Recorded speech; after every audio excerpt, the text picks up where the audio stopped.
Hello everyone, welcome to our channel.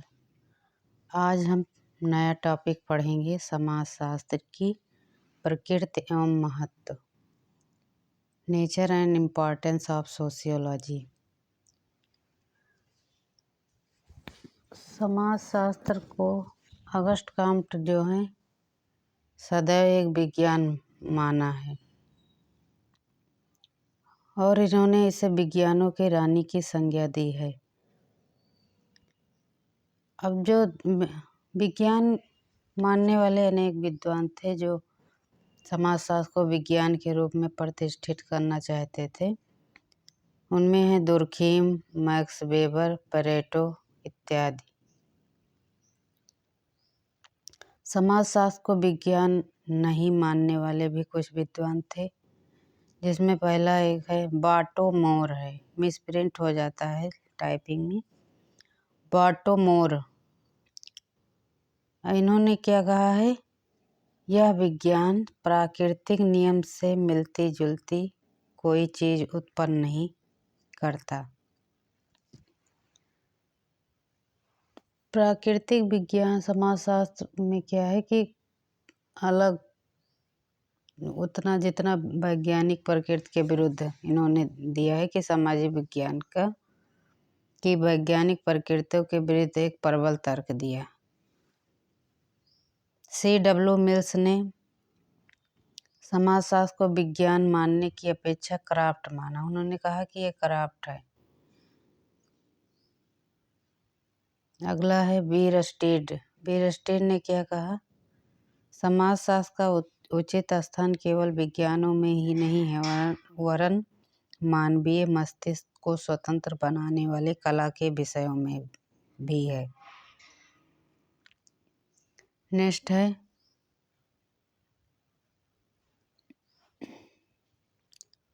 क्या समाजशास्त्र एक विज्ञान है?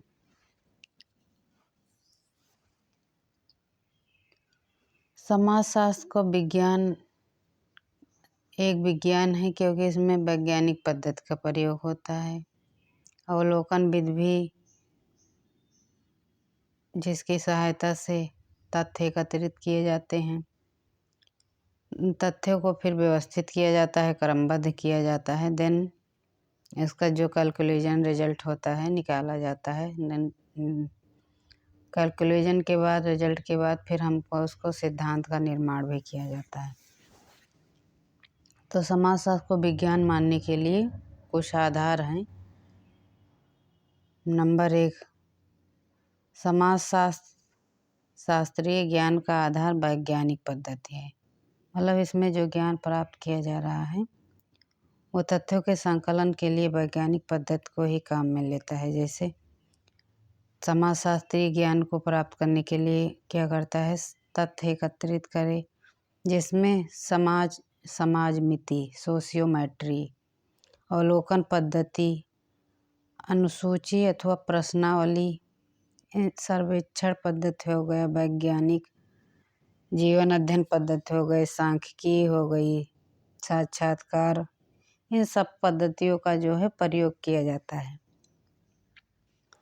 नेक्स्ट है अवलोकन द्वारा तथ्यों को एकत्रित किया जाता है।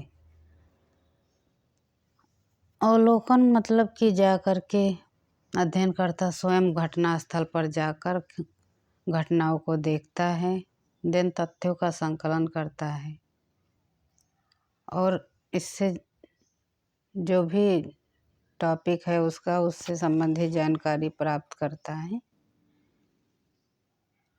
तो इसीलिए इसमें क्या है, वैज्ञानिक पद्धति का प्रयोग हो गया, अवलोकन पद्धति। देन नेक्स्ट है तथ्यों का वर्गीकरण एवं विश्लेषण। अब तथ्यों का वर्गीकरण एवं विश्लेषण पर कोई वैज्ञानिक निष्कर्ष निकालना संभव नहीं है अगर तथ्य बिखरे हुए हैं। अब इनको सही तरीके से व्यवस्थित करके ही कोई कैलकुलेशन निकाला जा सकता है। क्या है का उल्लेख समाजशास्त्र में क्या है, मतलब यह क्या है का उल्लेख करता है, ना कि क्या होना चाहिए इन सब चीज़ों का। जो वास्तविक घटना है उसी की विवेचना की जाती है। नेक्स्ट है कार्य कारण संबंधों की विवेचना। कार्य कारण संबंधों की विवेचना, इसमें घटनाओं, तथ्यों, जो विभिन्न समस्याएं हैं उनके जो कार्य कारण है उनका क्या संबंध है उसको जानने का प्रयास किया जाता है। जैसे कार्ल मार्क्स का वर्ग संघर्ष का सिद्धांत हो गया, दुर्खीम का आत्महत्या का सिद्धांत। ये क्या है, ये सब बताते हैं, कार्य कारण के सहसंबंध को स्पष्ट करते हैं। नेक्स्ट है समाजशास्त्र में सिद्धांतों की स्थापना की जाती है। जब तथ्य को एकत्रित किया, व्यवस्थित विश्लेषण किया, उसका कैलकुलेशन निकाला, देन उसको हम सिद्धांत बनाते हैं, सिद्धांतों का निर्माण करते हैं। अगला है जो सिद्धांतों की पुनर्परीक्षा संभव। अब समाजशास्त्रीय सिद्धांत जो हैं उसकी जो तथ्य प्राप्त किए गए हैं उसके आधार पर उसकी प्रामाणिकता की जांच की जा सकती है, इसलिए उसका पुनर्परीक्षा संभव है। जैसे मान लीजिए तथ्य के आधार पर हम इस निष्कर्ष पर पहुंचे कि टूटे हुए जो परिवार हैं वो बाल अपराध के लिए काफी सीमा तक उत्तरदायी हैं। अब इसकी अलग अलग स्थानों पर परीक्षा और पुनर्परीक्षा की जा सकती है। नेक्स्ट है सार्वभौमिक सिद्धांत। समाजशास्त्र में जो है सार्वभौमिक सिद्धांत मतलब क्या है कि ये परिस्थितियां समान रहें। तो समाजशास्त्रीय सिद्धांत विभिन्न समाजों और कालों में मतलब खरे उतरते हैं। जैसे पारिवारिक विघटन जो है सामाजिक विघटन पर आधारित है, तो ये क्या हो गया सार्वभौमिक सिद्धांत, सार्वभौमिक रूप से ठीक पाया गया, सत्य है, बताते हैं। नेक्स्ट है भविष्यवाणी करने की क्षमता। समाजशास्त्र क्या है के आधार पर क्या होगा ये बताने में समर्थ है। अब इन सब के आधार पर कहा जा सकता है कि समाजशास्त्र जो है एक विज्ञान है। इसमें विज्ञान के सभी जो तत्व होने चाहिए आवश्यक वो मौजूद हैं। प्रकृति भी वैज्ञानिक है। फिर समाजशास्त्र के नेक्स्ट चलते हैं। समाजशास्त्र की वैज्ञानिक प्रकृति के विरुद्ध कुछ आपत्तियां की गई हैं। नंबर 1 है तटस्थता का अभाव, लैक ऑफ ऑब्जेक्टिविटी। अब इसका क्या अर्थ है? इसका अर्थ है पक्षपात रहित अध्ययन से, जिसमें कोई पक्षपात ना हो। जैसे कि प्राकृतिक विज्ञान के समान इसके अध्ययन वस्तु जो है का वास्तविक वस्तुनिष्ठता के साथ अध्ययन नहीं कर सकता। क्या इसका कारण क्या दिया गया है? जैसे कि समाजशास्त्र जो है जिस समाज, जाति हो गए, परिवार, धर्म, संस्थाओं आदि का मूल्य अध्ययन करता है तो उसमें स्वयं भी भागीदार होता है, इसका एक अंग होता है। अब इसका मूल्यांकन करते हैं कि यह ठीक वैसे जो है तटस्थता प्राकृतिक विज्ञानों में पाई जाती है, लेकिन इसका ये मतलब नहीं है कि समाजशास्त्र में कुछ हद तक पाई जाती है, इसका अभाव नहीं है पूरी तरीके से। नेक्स्ट आते हैं सामाजिक घटनाओं की जटिलता। अब प्रकृति वैज्ञानिक मानते हैं समाजशास्त्र जो है प्रघटनाओं का अध्ययन करता है जो काफ़ी जटिल होती हैं। जैसे लुंडबर्ग ने कहा है कि मानव समूह व्यवहार से संबंधित एक वास्तविक विज्ञान होने के लिए संभवतः एक सबसे बड़ी बाधा इसके अध्ययन वस्तु की जटिलता है, ये बताते हैं। लेकिन फिर इसका एक मूल्यांकन किया गया कि जटिलता जो है किसी भी अध्ययन वस्तु को विज्ञान मानने में कहलाने में कोई बाधक नहीं है। यदि जो अनुसंधान करता है वैज्ञानिक प्रवृत्ति मतलब एटीट्यूड को बनाए रखते हुए वैज्ञानिक पद्धति को काम में लेते हुए उसका अध्ययन करता है तो इससे जटिलता दूर हो जाती है। नेक्स्ट है सामाजिक घटनाओं की गतिशील प्रकृति। मतलब कि जो समाज में घटनाएं हैं वो गतिशील हैं, बदलती रहती हैं समय समय पर।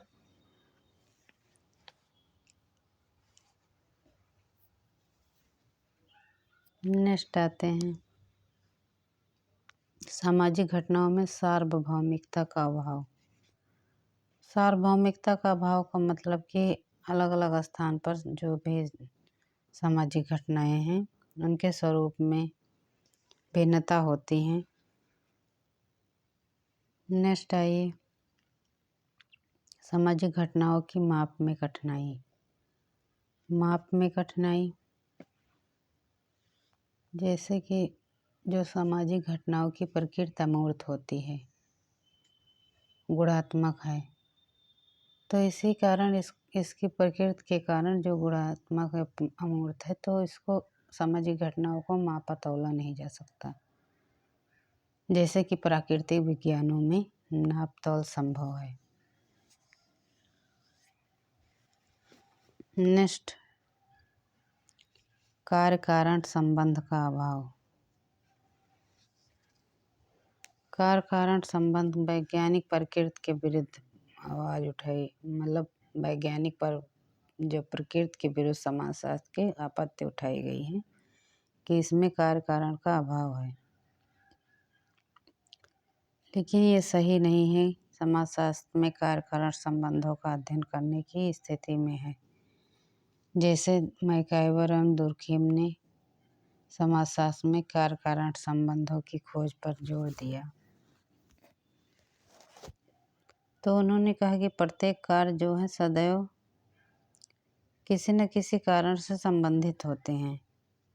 नेक्स्ट आइए समाजशास्त्र में प्रयोगशाला नहीं है। इसकी कोई प्रयोगशाला नहीं है जिसमें नियंत्रित दशाओं में अध्ययन किया जा सके।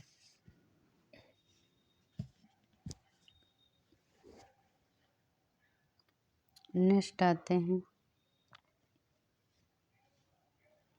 भविष्यवाणी करने में असमर्थ। ये भी आपत्ति उठाई जाए कि भविष्यवाणी नहीं की जा सकती क्योंकि सामाजिक घटनाएं इतनी अनिश्चित और परिवर्तनशील हैं कि और सामाजिक साथ साथ जो सामाजिक नियम हैं अमूर्त, अपूर्ण और सीमित, मतलब पूरी तरीके से पूर्ण नहीं है, तो उनके आधार पर कोई भविष्यवाणी करना कठिन है।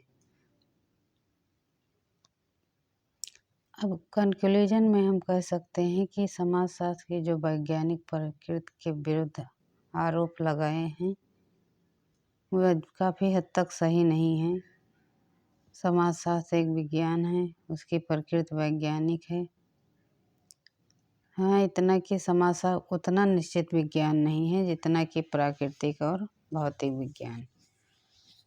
तो इसलिए समाजशास्त्र को व्यवहारिक विज्ञान नहीं मानकर एक विशुद्ध एवं सैद्धांतिक विज्ञान माना गया है। जैसे स्टीवर्ट एंड गिलिन ने कहा कि समाजशास्त्र में सभी विशेषताएं हैं जैसे जो विज्ञान के लिए आवश्यक, जैसे ज्ञान में वृद्धि होती है, वैज्ञानिक विधि द्वारा ज्ञान का संचय होता है, सामान्य नियमों का प्रतिपादन किया जाता है, नियमों की व्यवहारिकता है, नियमों की सहायता से अपने अध्ययन क्षेत्र का विस्तार किया जाता है। ये सारी चीज़ें बताई गई हैं। नेक्स्ट आते हैं समाजशास्त्र का महत्व भारत के विशेष संदर्भ में। नंबर 1, संपूर्ण मानव समाज के बारे में वैज्ञानिक ज्ञान प्राप्त करने में सहायक है। नेक्स्ट है नवीन सामाजिक परिस्थितियों से अनुकूलन करने में सहायक। अगला है समाज में अस्तित्व की भावना का प्रसार करने में सहायक, परंपराओं के अध्ययन में योग। नेक्स्ट है राष्ट्रीय एकता में सहायक, सामाजिक समस्याओं को हल करने में सहायक। अगला श्रम समस्याओं के निराकरण में सहायक, ग्रामीण पुनर्निर्माण में सहायक, नगरीय विकास में सहायक, जनजातीय समस्याओं के उन्मूलन और जनजातीय कल्याण में सहायक, सामाजिक नियोजन में सहायक, पारिवारिक जीवन को सफल बनाने में सहायक, प्रजातंत्र को सफल बनाने में योगदान। समाजशास्त्र का व्यावसायिक एवं व्यवहारिक महत्व। तो इस प्रकार हम कह सकते हैं कि भारत की जो सामाजिक आर्थिक सांस्कृतिक के परिप्रेक्ष्य में संदर्भ में जो परिस्थितियां हैं उसके संदर्भ में यहाँ जो समाजशास्त्र का अध्ययन है उसका विशेष महत्व है। अब हमारा ये टॉपिक यहीं एंड होता है। अब हम नेक्स्ट टॉपिक में पढ़ेंगे। अगला टॉपिक। और अब मेरे वीडियो को लाइक करें, शेयर करें, सब्सक्राइब करें और कमेंट भी करें।